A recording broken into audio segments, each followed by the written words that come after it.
Guys, I have a really weird one today. This is the Akebia. It is a fruit that I've been wanting to try for a really long time, and something that I've mentioned before in the past. I've had videos kind of related to this. I did a video a while back on something called the dead man's fingers.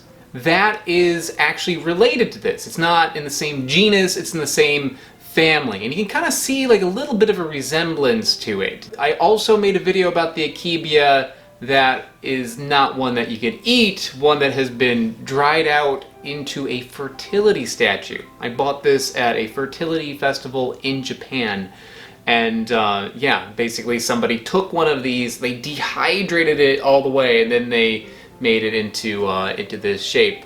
This particular video is for all ages, so yeah, if you want to learn more about my little fertility statue, there's a link in the description to that one. I want to give a very big thank you to Ryan for sending this to me.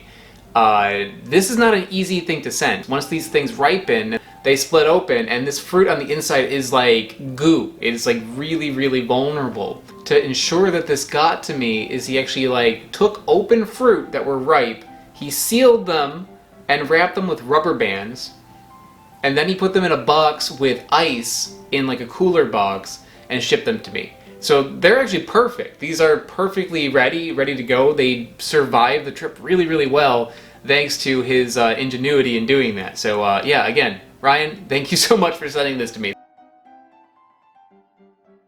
This video is sponsored by Morning Brew. My mornings used to look like this, aimlessly scrolling through social media, wasting time, getting headbutted by my cat, but that was before I learned about Morning Brew. Now, my mornings look like this. Morning Brew is a free daily newsletter from Monday to Sunday that will get you up to speed on business news in just a few minutes. News is delivered in a way that is witty, relevant, and informative, not dry and boring. Did I mention that this is free? I did?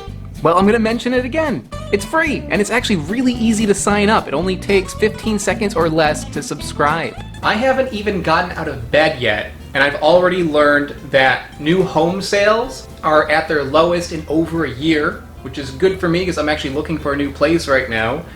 Good to know. If you are interested in business, finance, or tech, there is no reason not to subscribe. Click the link in the description below to subscribe to Morning Brew today. Alright, so I think I could actually start the day now. What do you think? You just can take a spoon of it like that. And as you can see on the inside, there's also all these little black seeds. It's just chock full of seeds like that. It doesn't really have a smell. Oh. That's alright. Right now I have a mouthful of seeds. A lot of people, what they do is they'll spit these out as they're eating it. In Japan, where this is very popular, people don't eat the seeds. But the seeds are edible, so I am going to eat them.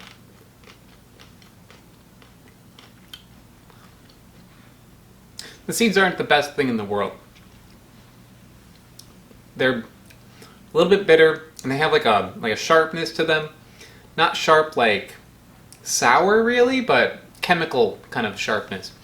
Biting into the seeds was a mistake. I think that is making it more difficult for me to tell what the flavor of the fruit is like. So I'm going to try this again, but this time I'm not going to eat those.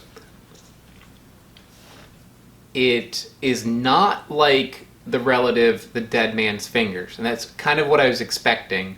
The dead man's fingers tastes a lot like watermelon, almost exactly like watermelon. This does not have that flavor. It does have the texture. It has a very similar texture to dead man's fingers. The flavor of this is very familiar. It tastes like ice cream bean, which is a fruit that I've reviewed in the past in Bolivia. And that, if you haven't had that, it tastes kind of like persimmon. And if you haven't had a persimmon, Persimmon is just like very sweet, mellow, maybe a little like syrupy, like honey-ish in a way. And it has like a touch of maybe like a chestnut or sweet potato kind of flavor. The main difference between this and a persimmon is that this is maybe a little bit milder. Persimmons and ice cream beans and this do not taste exactly alike. This is a little bit closer to an ice cream bean than it is to a persimmon, but it's still pretty close to a persimmon. So if that helps. It's just a very sweet, mellow flavor, sugary, there's no tartness to it. The sweetness on it is pretty high. I would give it like a 7.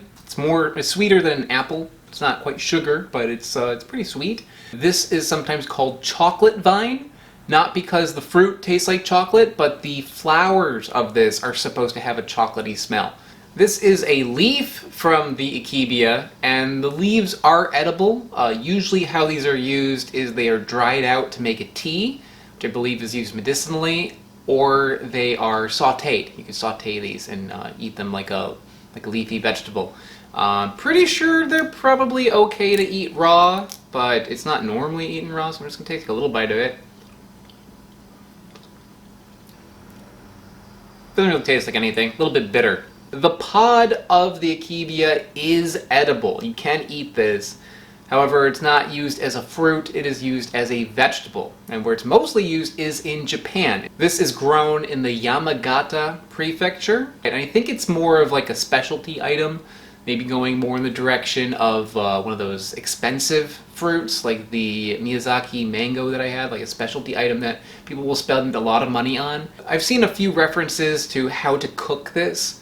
One of the more interesting ways is that you open it like this, and then you fill it with something, you close it, and then you deep fry it, which I think would be cool, but that would distract from the flavor of the pod. So I'm going to kind of just treat this more simply, and just do a basic sautéing of this fruit. Okay, welcome to my sink.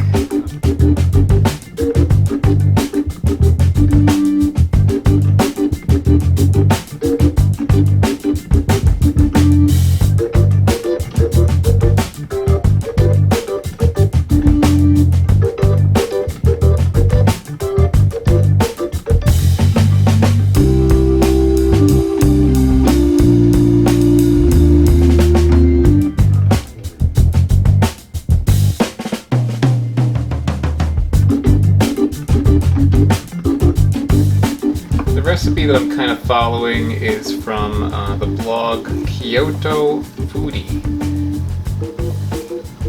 The texture on this is kind of weird. It's like a little bit rubbery. It's not exactly like a squash. It's not exactly like an eggplant. So you know how earlier I said that you can eat the seeds on it, and then I ate like a bunch of the seeds? That might have been a mistake, because I feel like a little itchiness in my throat now. So I think I might be having like some sort of like minor reaction to those seeds. I don't feel poisoned, but it wasn't nice. It doesn't feel great. It feels like I just like swallowed a piece of steel wool.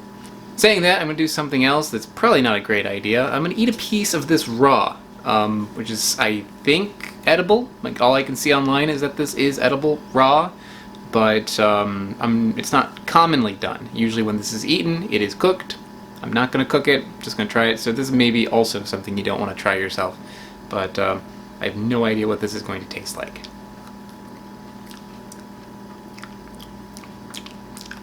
When I was little, we had those little things of paste. I remember taking some of that paste and eating some of it. Reminds me a little of that. It's got kind of like a refreshing kind of texture to it, refreshing kind of juiciness to it, but yeah, that flavor. Bitter chemical flavor and paste, school paste.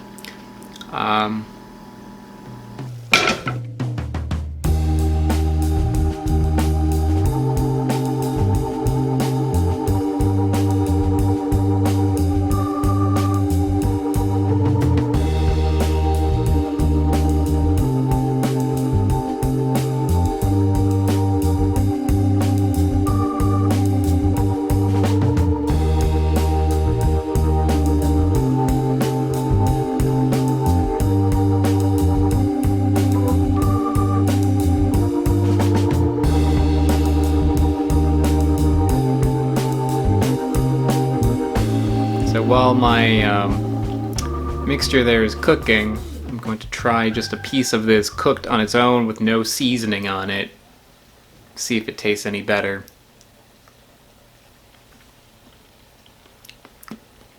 It tastes better, but honestly it doesn't taste like much.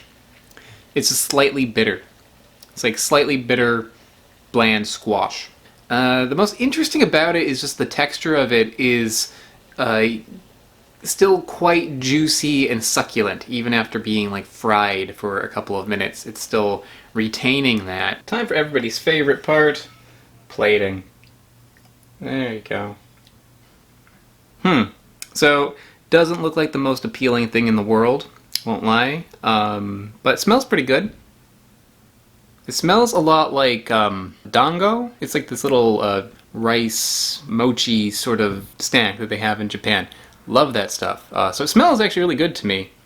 Nice sweet soy sauce kind of smell. Alright.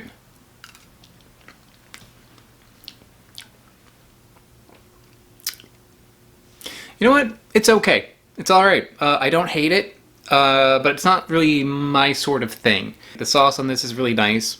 However, I think if I were to take that sauce and put it on some vegetables or something, I'd like it better than this. The fruit itself in there, the Akebia fruit, doesn't really provide much to it. The flavor that you're getting from it is just like a little hint of bitterness. That's it. There's nothing there. So the reason why you'd want this is to get that texture. So if you like the texture of like slimy things, you might like to use it just for that texture. This might be something that is useful for making fake meat. To find this texture in nature is not a normal thing. I mean, look at that. I mean, where are you going to get that?